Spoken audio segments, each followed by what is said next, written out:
Senang sekali saya Eri Kosia di sini selaku moderator dalam program podcast pendidikan dalam tema efektivitas pembelajaran dalam masa pandemi. Saat ini corona masih dalam pembicaraan yang hangat di bumi manapun.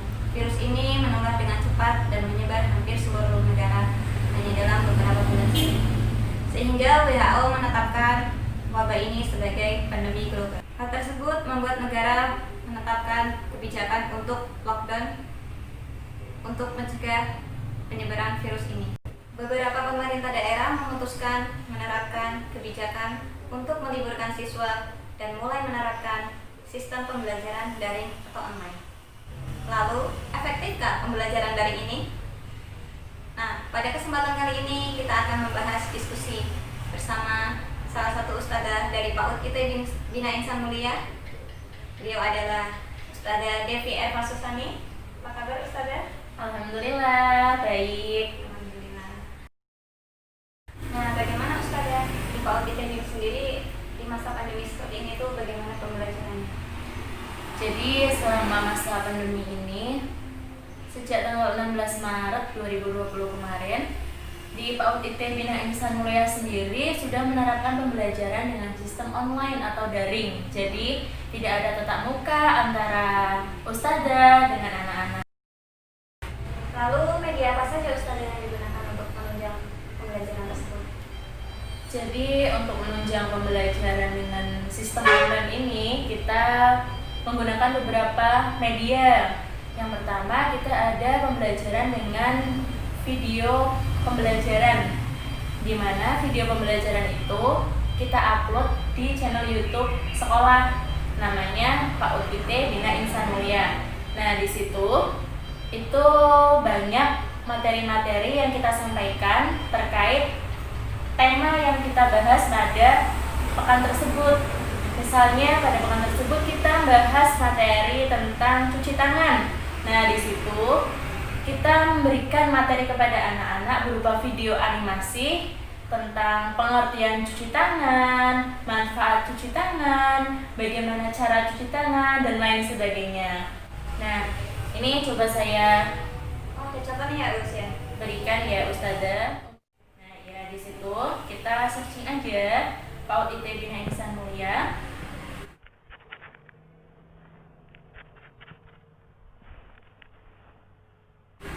Nanti di situ ada banyak materi-materi pembelajaran dari tema pertama sampai yang sekarang ini. Jadi anak-anak di sini melalui YouTube itu bisa belajar tentang tema yang akan kita sampaikan. Seperti misalnya saat kita belajar tentang tema kebutuhanku cuci tangan. Nah, di situ ustadzah menjelaskan apa sih cuci tangan, terus bagaimana cara cuci tangan yang baik dan benar, seperti itu. Yang kedua, itu ada video tutorial, di mana video tutorial itu kita gunakan untuk menunjang anak-anak untuk belajar di rumah. Jadi ketika kita memberikan lembar kerja kepada anak-anak, di situ kita sudah sediakan cara pengerjaannya berupa video. Jadi orang tua lebih mudah dalam mendampingi anak-anak dalam belajar. Kemudian kita juga ada flyer jadwal pembelajaran. Jadi di situ kita menyampaikan hari ini teman-teman belajar apa saja. Misalnya ada belajar mengaji, terus yang berkaitan dengan tema hari itu kita belajar apa, seperti itu. Nah, selain tadi video dengan flyer, kita juga satu pekan sekali kita mengadakan video call pembelajaran dengan anak-anak.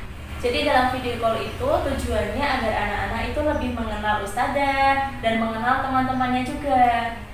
Karena video call ini kita laksanakan dengan video call grup. Jadi bisa diikuti 4 sampai 5 anak dalam satu sesi video call. Nah, ini coba saya perlihatkan salah satu contoh kegiatan pembelajaran melalui video call. Nah, di situ ustadzah menyapa anak-anak, kemudian menanyakan kabar, dan juga menyampaikan materi pembelajaran pada tema tersebut. Seperti itu. Pohon pis yang kemarin teman-teman menggambar itu loh, pohon pisang. Ya. Iya. Coba nih teman-teman. Coba. Siapa yang suka makan pisang? Siapa yang suka buah pisang?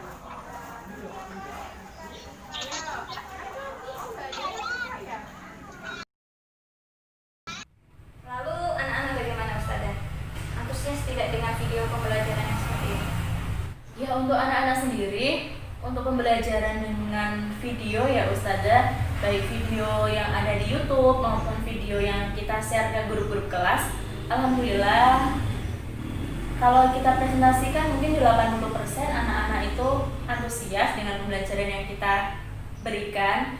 Tapi ada kalanya juga anak-anak merasa bosan karena mereka belajar sendiri dengan orang tua, kadang pengen belajar bersama ustadzanya, belajar dengan teman-temannya. Nah, makanya kita memberikan pelayanan yang lain. Tadi kita melakukan pembelajaran dengan video call. Awalnya kita melakukan video call personal satu persatu anak. Dengan adanya masukan dari orang tua bahwa anak-anak itu sudah mulai merasa jenuh belajar sendiri, akhirnya kita kembangkan dengan video call kelompok. Jadi anak-anak bisa interaksi dengan ustazah, bisa interaksi dengan teman-temannya juga.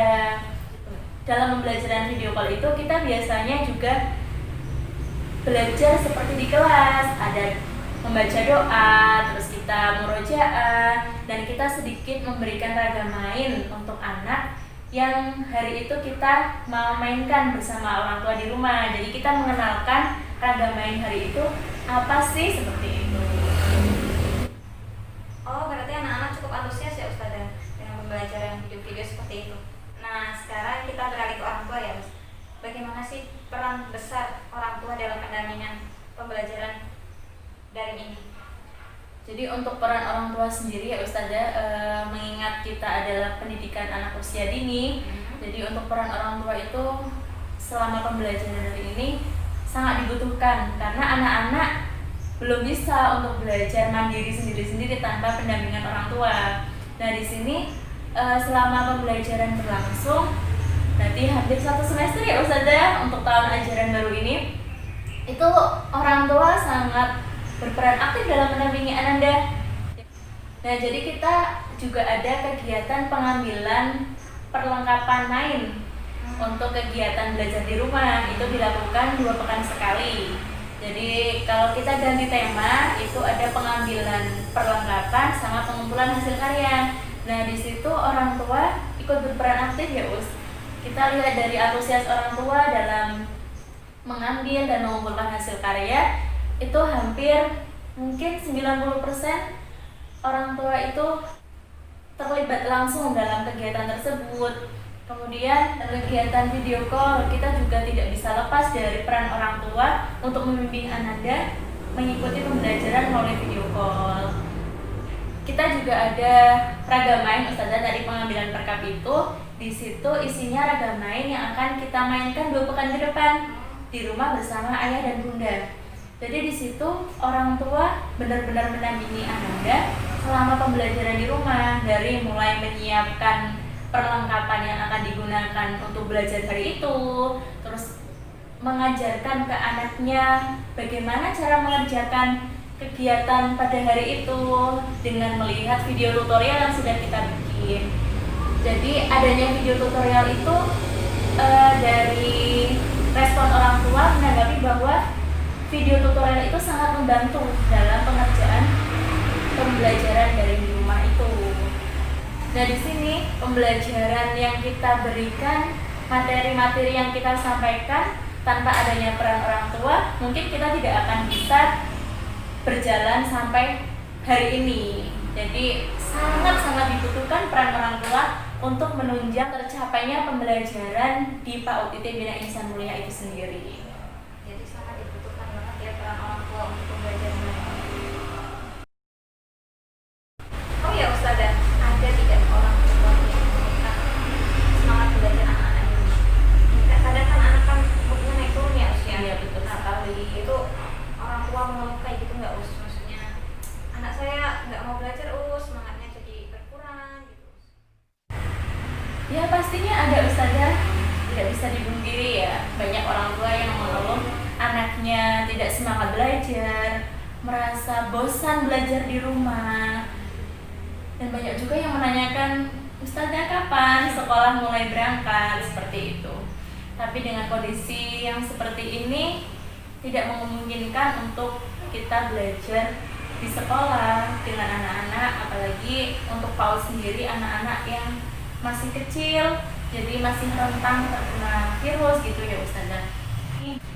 Nah, untuk mengurangi kejenuhan, kurangnya semangat anak-anak itu, kita biasanya kalau ada orang tua yang menyampaikan, ustazah anak saya sudah tidak mau belajar, tidak mau mengerjakan pembelajaran hari ini. Nah, biasanya kita voice note kepada anak-anak, memberikan semangat kepada anak-anak buat ayo semangat belajar agar nanti disayang sama ayah bunda.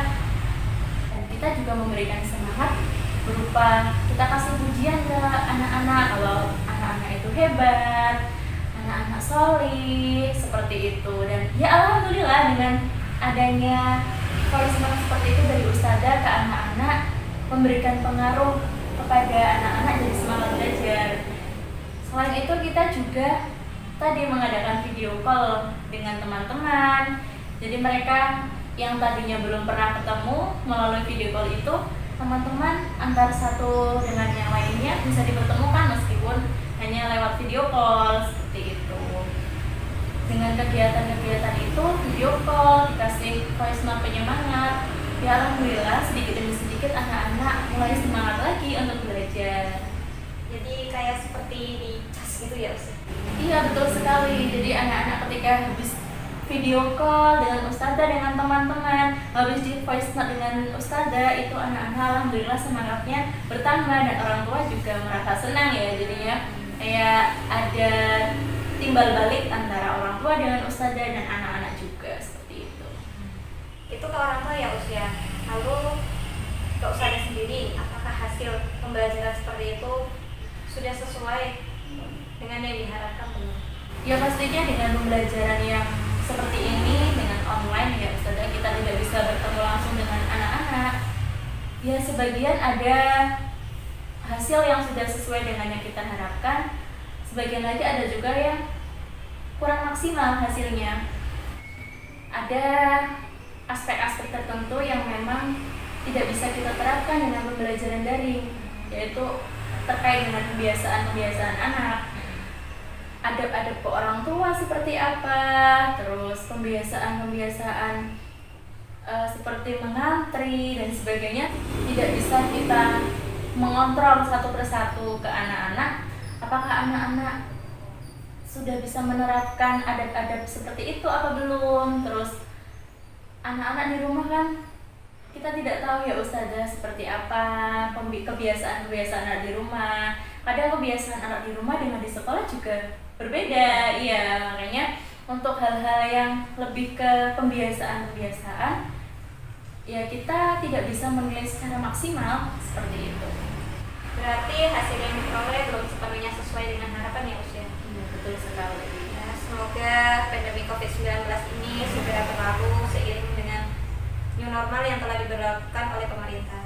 Sehingga proses pembelajaran bisa terlaksana seperti semula dengan kehadiran guru dan siswa yang saling berinteraksi langsung.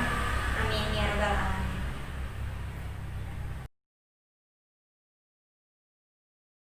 Bapak Ibu yang dirahmati Allah Subhanahu wa taala, alhamdulillah rangkaian sesi diskusi kali ini sudah terlaksana dengan baik. Kami ucapkan terima kasih kepada narasumber Ustazah Devi. Sama-sama.